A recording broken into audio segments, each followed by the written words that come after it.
Okay guys, so walk around tayo dito sa workshop natin. Dito sa workshop natin ngayon, lahat ng halos nandito, puro highly customized. Pinipit namin yan sa lifestyle nyo. So eto, meron tayo dito high ace, 4x4 na ito. Ang lifestyle ni sir, nagte-trail siya. So ang gusto niya, van lang na naka-pop-up proof. At the same time, pwede niya isakay yung motor niya every time siya magte-trail. And pagka magpapahinga siya, yung comfort and luxury nandun pa rin. And then eto, another van na naman. So iba na naman lifestyle. So si sir, ang gusto niya naka-van siya. Actually, pangatlong pop-up camper niya na to. Yung una, Tamaraw, pangalawa, Navarra. And this time, van na naman kasi enthusiast talaga si sir ng outdoor and camping. So gusto niya naman pop-up van. Then ito, pinaka-biggest project namin so far this year. Yung truck, malapit na natin ilabas.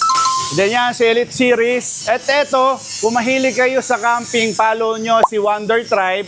Binalik ni Sir dito kasi mayroon minor leaks siya. At the same time, parang nagano lang siya parang nagdahilan lang. Gusto niya lang talagang bumalik dito para mag-upgrades. Ang dami niyang in-upgrades kasi yan ang isang advantage namin dito sa pop-up camper. Gamitin nyo yung pop-up camper, makita nyo, ay may kulang pala, ay may sobra pala. Balik nyo lang dito sa amin, gagawin namin. Kahit wala sa usual na add-ons namin, kaya namin gawin kasi kami naman mismo gumagawa From scratch, andito, kompleto ang workshop natin dito. So ito, ang paint booth natin, andyan. Yung woodworks natin, kung makikita nyo, dati maliit lang siya. Ngayon, malaki na kasi talagang ini-expand namin yung production namin. Akala nyo customized na yun nandun? Hindi pa. Ito yung bagong variant natin, utility. Yan yung ginagawa natin kay Original Elite Series. And then ito, a highly customized na Tamaraw. Usual na Tamaraw natin, slide in, slide out.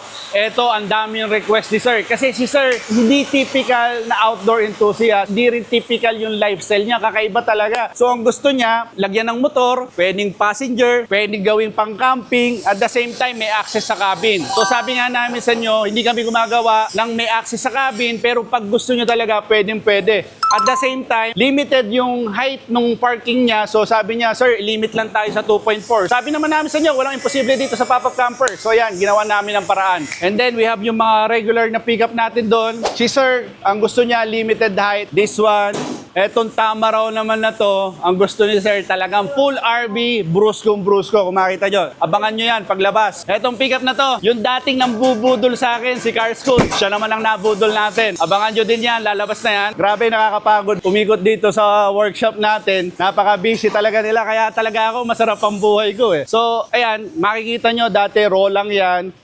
Ngayon, in-extend na namin. At ang kala nyo ba talaga, yun na yung mga highly customized namin? Nakikita nyo tong fire truck na to? Binili ni client sa Subic. Since maganda siya, 4x4, automatic siya, double cab siya, gagawin rin natin pop-up camper. So again, this is Theo, and we are the Pop-Up Campers PH.